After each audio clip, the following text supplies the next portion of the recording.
eu sou a professora Ana Paula e vou lecionar a disciplina de Matemática para o 7º ano do Colégio Emaús. Tudo bem, 7º ano? Como vocês estão? Vamos começar essa videoaula fazendo a correção das atividades que eu deixei para vocês. E eu vou corrigir aqui com vocês porque eu coloquei página 151, número 6, e na página 151 não tem nenhuma atividade, era na página 150. Eu creio que como foi continuidade aqui, estão vendo? É uma sequência, eu creio que vocês tenham visto e tenham feito da página 150, mas se isso não aconteceu, não tem problema, preste atenção, acompanhe comigo, porque realmente foi um erro de digitação, tá bom? Vamos lá na número 6.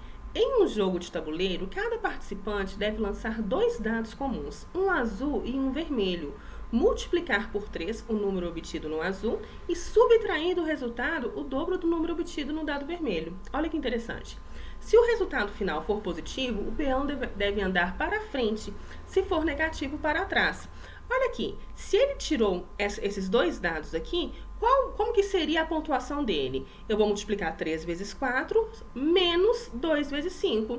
3 vezes 4, 12, menos 10, 2. Então, ele vai andar 2 casas para frente. Viu que interessante? Então, olha aqui, na letra A.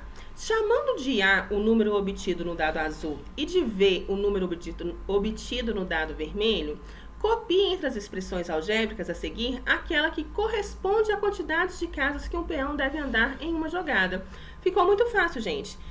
No azul, a gente não tem que multiplicar por 3, então vai ser 3A e tem que subtrair pelo dobro do vermelho. Então, 3A menos 2V só pode ser a expressão número 3, ok? E aqui agora na letra B está pedindo o quê? Calcule a quantidade de casas para frente ou para trás que o peão deverá andar se no lançamento dos dados forem obtidos os resultados a seguir. Prestem atenção que eu vou corrigir oralmente com vocês. Então aqui vai ser o quê? 3 vezes 5, 15. Menos 2 vezes 6, 12. 15 menos 12, 3. Positivo. Então ele vai andar 3 casas para frente, ok? E aqui, 3 vezes 3, 9. 9 menos 2 vezes 1, 2. Quanto que é 9 menos 2? 7. Então, ele vai andar 7 casas para frente. Olha aqui. 3 vezes 1, 3. Menos 2 vezes 4, 8. 3 menos 8 é 5 negativo, porque sinais diferentes a gente coloca o sinal do maior valor absoluto e subtraímos. Então, ele vai andar 5 casas para trás. E aqui, 3 vezes 2, 6. 6 menos 2 vezes 5, 10. 6 menos 10, 4 negativo, porque sinais diferentes nós conservamos o sinal do maior valor absoluto e subtraímos. Então, ele vai andar 4 casas para trás, porque o resultado vai ser menos 4. Número 7. Para calcular o custo da produção unitária de certo modelo de panfleto, uma gráfica utiliza a fórmula C é igual a 48 mais 0,01 vezes N sobre N, em que C corresponde ao custo unitário, tá, gente? E N é a quantidade de cópias do panfleto a serem produzidas. Então, na letra A, qual o custo unitário de um panfleto desse modelo se forem produzidas? 1000 cópias. Então, qual que é o cálculo que você tem que fazer? 48 mais 0,01 vezes 1000 dividido por 1000. Então, a resposta vai ser essa aqui, 0,058. E 1.500, é só você vir aqui e fazer o quê? 48 mais 0,01 vezes 1.500. Você vai fazer a multiplicação primeiro, né? Depois somar e dividir por 1.500, tá? Aqui, 4.000 cópias. 48 mais 0,01 vezes 4.000 dividido por 4.000, ok? Resposta 0,022, tá bom? Entre os itens a seguir, qual indica a quantidade de panfletos que ao serem produzidos terão um custo de 0,0292. Nesse caso vai ser diferente. O que você vai ter que fazer? Você vai ter que... Aqui está pedindo, porque vamos ler, a gente tem que ler sempre o enunciado. Olha aqui. C corresponde ao custo unitário, não é verdade? E N corresponde à quantidade de cópias. Aqui está pedindo que entre os itens a seguir, qual indica a quantidade de panfletos, ou seja, o número de panfletos que ao serem produzidos terão um custo unitário de 0,0292. Então, na verdade, esse tipo de atividade na letra B, eu creio que vocês ainda não conseguem fazer porque nós não aprendemos a equação em si. E eu não quero simplesmente mostrar para vocês aqui, porque aqui, na verdade, você vem cá e substitui o C por 0,0292. E você vai conseguir achar o valor de N, mas vocês ainda não têm esse conhecimento para fazer essa letra B. Então, todo mundo marcando para mim a letra B, porque a próxima matéria que nós vamos estudar serão sequências, e aí a gente já chega em equação. A gente volta na letra B e eu faço com vocês ela detalhada. A resposta aqui vai ser o 4, porque é 2.500 panfletos. Mas eu não quero falar dessa forma com vocês, eu quero mostrar o cálculo, mas aí já é achando a equação, porque aqui nós vamos substituir o C por esse valor e achar o resultado de N, tá? Então, podem marcar essa 7 letra B, que é assim que nós fizermos equações, estudarmos equações, eu volto com vocês. Número 8. Nas páginas 146 e 147, estudamos algumas informações sobre o táxi. Veja a seguir a fórmula para o cálculo do preço P de uma corrida de táxi no exemplo dado. Então, olha aqui. Qual que foi a fórmula? 6,10 mais D vezes 3,50 mais T vezes 0,65. Nessa fórmula, o que representa as variáveis D e T? Vamos lá. A variável D representa a medida da distância percorrida em quilômetros e a variável T a medida de tempo de viagem que o táxi ficou parado, ok? Em minutos. Letra B. Na realização de certa corrida, um táxi percorreu 8 quilômetros e ficou parado por 20 minutos. Qual o preço P cobrado dessa corrida? Então, gente, o D não é a distância e o T não é parado. Então, o que nós temos que fazer? Nós vamos copiar P é igual a 6,10 mais a distância, que é 8 vezes 3,50, mais 20 vezes 0,65, ok? Vocês fazendo a multiplicação primeiro e depois somando com 6 e 10, a resposta vai ser R$ 47,10. E de acordo com a fórmula acima, estime o valor de uma corrida de táxi da sua escola, da sua casa até a escola. Aí é uma resposta pessoal, cada um mora em uma casa, num destino diferente, então vai ser diferente a resposta.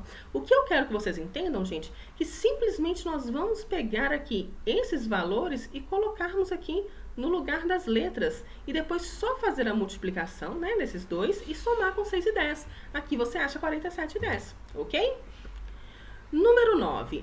Muito utilizadas para realizar cálculos e organizar dados, as planilhas eletrônicas são programas de computador nos quais é possível trabalhar, por exemplo, com tabelas e fórmulas matemáticas. Na planilha eletrônica, ao lado, a fórmula contida na célula E3 indica que os valores da célula A13, B3 e C3 devem ser adicionados e o resultado obtido multiplicado pelo valor de D3. Tá? Nesse caso, então, vai ser o quê? 25 mais 16 mais 9 multiplicado por 4,8. A resposta vai ser R$ 240. Portanto, o total arrecadado com a venda de copos de suco foi de R$ 240. De acordo com a planilha eletrônica ao lado, qual será o resultado obtido na célula B5, nessa célula aqui? Então, vai ser o quê, gente? O que a gente tem que fazer aqui? Da mesma forma, o primeiro valor, segundo valor, terceiro valor e o quarto valor. É a mesma coisa aqui, olha. Suco de laranja, suco de abacaxi, suco de manga e o preço unitário. Então, vai ser o quê? 8 mais 14 mais 21, tá? Ah, não, desculpa, gente. Aqui já tem, o resultado aqui já tem outra fórmula, me perdoem. O resultado aqui é outra fórmula, não é essa mesma fórmula daqui. Essa fórmula é essa aqui, desculpa, tá? Então, esse aqui vai ser como que nós vamos achar. Nós vamos somar B1 com B2, ok? E multiplicar B3 menos B4. Então, B1 mais B2 vai ser quanto? 22, ok? Que multiplica B3 menos B4, 21 menos 18, 3. Quanto que é 21 menos 18? 3, ok? Então, 22 vezes 3, 66, tá? Desculpem porque eu pensei que fosse essa mesma fórmula aqui. Gente, vocês já mexeram com planilha no Excel? No Excel é assim, nós conseguimos colocar fórmula. Essa questão aqui, ela não está dando o exemplo de algo que não acontece não, tá? E é muito útil, eu utilizo muito. Assim, não consigo colocar fórmula em todos ainda, porque nós temos que ter um Excel avançado, sabe? Para poder conseguir fazer isso. Mas muitas coisas eu já consigo fazer e eu acho muito interessante. Então, deu para entender? Então, aqui, como a fórmula aqui foi a primeira vezes a segunda, desculpa, a primeira mais a segunda, vezes a terceira menos a quarta, a gente só somou aqui, ó, 8 mais 4, 22, e multiplicou por 21 menos 18, 3. Cada célula aqui pode ter uma fórmula diferente, tá? E, gente, é muito utilizado e é muito útil.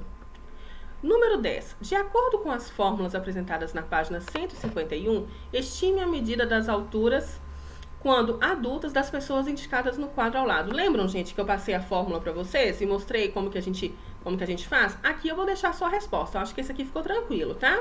Então, a Fabiana com 1,72 m, o Leonardo com 1,79 m ou 179 centímetros, é a mesma coisa, e a Renata com 1,59 m, tá bom? Número 11. Uma professora de matemática, pode ser eu, né? Pediu aos alunos que determinassem a quantidade de vértices, faces e arestas de alguns poliedros. Veja os resultados obtidos por um aluno. Prisma de base triangular. Vértice 6, face 5, arestas 9. Prisma de base hexagonal. Vértices 12, faces 8, arestas 18. E prisma de base pentagonal. Vértice 6, face 6, arestas 10. Podemos perceber que a quantidade de vértices, que simboliza o V, né? O V simboliza vértices, adicionada à quantidade de faces é igual à quantidade de arestas mais 2. Como que chama essa relação, sétimo ano, que vocês aprenderam comigo ano passado? Relação de Euler, ok? Vértices mais face igual a aresta mais 2, ok? A relação entre a quantidade de vértices, de faces e de arestas de alguns poliedros, entre eles os prismas e as pirâmides, pode ser representado pela igualdade ao lado. Vértices mais faces é igual a aresta mais 2. Essa igualdade é conhecida como relação de Euler, em homenagem ao matemático e físico suíço Leonhard Euler, tá? Utilizando a relação de Euler, determine a quantidade correspondente a cada quadradinho. Olha aqui, octaedro, vértice 6, arestas 12, face só pode ser quanto, gente? 8. Só substitui aqui, gente, bem tranquilo, tá? Aqui, da pirâmide, a resposta vai ser 8 também. No paralelepípedo, aqui, a resposta também vai ser 8. E aqui no dodecaedro, tá? A quantidade de faces vai ser igual a 12. Só você pegar aqui e substituir. Isso aqui nós fazemos desde o ano passado, tá bom? Agora nós vamos fazer a correção das atividades que eu deixei na aula, né? A fórmula do quadrado, gente, lado vezes lado ou lado ao quadrado. A fórmula do retângulo, base vezes altura. A fórmula do paralelogramo, base vezes altura também, da área, tá? A fórmula da área do paralelogramo, base vezes altura. A fórmula da área do losango, diagonal maior vezes diagonal menor sobre 2. A gente fala desão vezes desinho sobre 2, tá bom? E a fórmula da área do trapézio, base maior mais base menor vezes altura dividido por 2. Então, aqui pediu pra gente calcular as áreas. Então, aqui ficou ou 8 ao quadrado, 8 vezes 8, 64 centímetros ao quadrado. Aqui, gente, base vezes altura, que vai dar 60 centímetros ao quadrado. Aqui, base maior mais base menor vai dar 32 vezes a altura, que é 4, dividido por 2. Aqui, olha só, eu já simplifico aqui, olha, 32 vezes 2, 64 centímetros ao quadrado. A área do triângulo, base vezes altura, dividido por 2. 6 vezes 8, 48, dividido por 2, 24 centímetros ao quadrado. Tá? Pedi também para que vocês reduzissem os termos semelhantes, né? Então, vamos lá. 8a mais 2a, 10a. 7x menos 5x, aqui teve um erro de digitação, gente, é 2x, tá? Então, só consertem aqui para mim que foi um erro de digitação. 7x menos 5x, 2x. 2y ao quadrado menos 9y ao quadrado, menos 7y ao quadrado. 4a ao quadrado menos a ao quadrado, 3a ao quadrado. 4y menos 6y, menos 2y. 3m ao quadrado mais 8m ao quadrado vai ser 5m ao quadrado. 6xy2 menos 8y2x vai ser menos 2y2x. Ana Paula, eu posso somar a parte literal aqui? É diferente. Não é não, gente, ó. Xy ao quadrado, y ao quadrado x é a mesma coisa. A ordem dos fatores não altera o resultado, tá? E 5a menos 5a é 0, ok?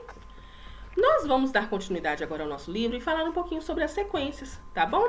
Sequência é uma relação finita ou infinita de elementos que podem ser figuras, números, letras, entre outras. Uma sequência é definida de acordo com seus elementos e a ordem que eles aparecem. Veja, por exemplo, olha só, janeiro, fevereiro, março, abril, maio, é a sequência dos anos, né, dos meses do ano, não é verdade? 1, 3, 5, 7 é a sequência dos números naturais ímpares. 6, 7, 70, 71 é a sequência dos números escritos por extenso, cujo nome começa com a letra 7, com a letra S, ok?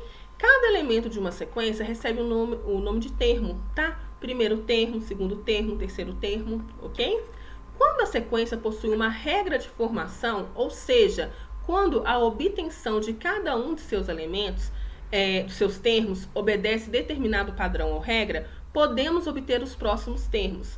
Quando a obtenção de um termo depende de termos anteriores, ocorre o que chamamos de recorrência ou recursão, tá? Na matemática, representamos os termos de uma sequência por uma letra e um índice. O primeiro termo da sequência é indicado por A1, o segundo termo é indicado por A2, o terceiro termo é indicado por A3 e assim por diante. Então, gente, fiz a leitura com vocês. Essa questão aqui de recorrência e recursão, a gente não utiliza muito essas palavras, tá? Olha aqui, essa aqui é uma sequência. O primeiro termo é A1, o segundo termo é A2, o terceiro termo é A3 e a gente fala que o último termo é AN, ou seja, é o enésimo termo, nós não sabemos o valor dele, ok? Olha aqui, A1, A2, A3, A4, A5, A6 é a posição que cada termo ocupa, ok? Para representar um termo qualquer da sequência, usamos o AN, em que N é um número natural não nulo. Observe ao lado como podemos descrever a sequência numérica acima. A partir dessa definição, e sabemos que o primeiro termo, a partir dessa definição, e sabendo que o primeiro termo é igual a 1, podemos calcular o sétimo termo dessa sequência. Olha aqui, gente. Como assim? Aqui é como se fosse uma fórmula para obter o próximo termo. Olha aqui, se eu quiser calcular o sétimo termo dessa sequência, é só vir aqui substituir. Olha só, A7 é igual a A6 menos 1, A7 menos 1, que é igual a 6, né? Ou seja, A6 mais 3. Então, quanto que é o A6? 16. 16 mais 3, 19. Se eu quisesse calcular o A8 aqui, seria A8 é igual a A8 menos 1, que é A7. O A7 é quanto? Que a gente já achou aqui? 19. 19 mais 3 é quanto? 22. Então, com essas fórmulas, nós sempre vamos conseguir achar o próximo termo, tá? Veja outros exemplos de sequências definidas recursivamente. Olha só, sequência de números pares, 2, 4, 6, 8, 10, 12. Então, a fórmula aqui para achar o próximo termo é AN igual a AN menos 1 mais 2. Como assim, Ana Paula? Olha aqui. Aqui nós temos o primeiro, o segundo, o terceiro, o quarto, o quinto, o sexto. Vamos tentar calcular o sétimo termo? O A7 aqui vai ser como? A7 menos 1, A6. É o A6 que é o 12 mais 2, ou seja, o próximo termo seria 14. Aqui é uma sequência de 2 em 2. Sequência dos múltiplos de 5 seria o AN menos 1 mais 5, ou seja, aqui se eu quiser calcular o décimo termo, seria o A11 mais 5. Seria uma fórmula para sempre achar o próximo termo, tá? Olha aqui, uma sequência é definida de maneira recursiva ou recorrente quando qualquer termo é calculado a partir de termos anteriores a ele. Os termos de uma sequência também podem ser obtidos a partir da fórmula do termo geral. Por exemplo, a fórmula pode ser AN igual a N mais 5, ou seja, o número mais 5. Expressa o valor de cada termo da sequência dada a posição N que ele ocupa, né? Então, isso aqui a gente fez isso muito no primeiro e segundo ano do ensino médio, onde vocês vão aprender PA, tá? PA e PG, que são progressões aritméticas e progressões geométricas. Isso está sendo mostrado para vocês agora, porque querendo ou não, vocês estão vendo que aqui é uma expressão algébrica. É simplesmente por isso, mas aprofundarmos nesse conteúdo é só lá no primeiro e no segundo ano do ensino médio, né? Onde nós vamos ver PA e PG. Então, aqui, ó, o conceito de recursão está presente não apenas na matemática, mas também nas artes e na literatura. Veja ao lado uma imagem produzida recursivamente, em que todas as partes são obtidas a partir de partes menores anteriores a elas, ok? Observe agora um exemplo de recorrência ou recursão na linguagem. Olha aqui. Cadê? Cadê o toicinho aqui? O gato comeu. Cadê o gato? Foi pro mato. Cadê o mato? O fogo queimou. Cadê o fogo? A água acabou. Cadê a água? O boi bebeu. Então, sempre dependendo, né, um do outro. Por isso que tá aqui falando esse tipo de recorrência ou recursão, tá bom? Gente, vou deixar para vocês essas páginas para vocês fazerem. Essa aqui tá no rodapé. Logo depois disso aqui, tem dessa imagem, tem uma atividade aqui. Por isso que eu coloquei rodapé, tá? Vocês vão fazer essas atividades, somente resposta. E vão fazer para mim esses aqui, reduzir esses termos semelhantes. Esse aqui ficou feio, gente, mas é T ao quadrado, tá? Esse e esse para mim. Façam no caderno, tá bom? Que eu volto na próxima videoaula fazendo a correção. E nós vamos entrar em equação. Isso tudo que nós estamos vendo agora é uma introdução para a gente chegar ao que importa realmente, que vai ser a equação, tá bom? Um grande abraço, viu? Fiquem com Deus, fiquem em casa, se cuidem e até breve. Lembre-se, juntos no caminho certo.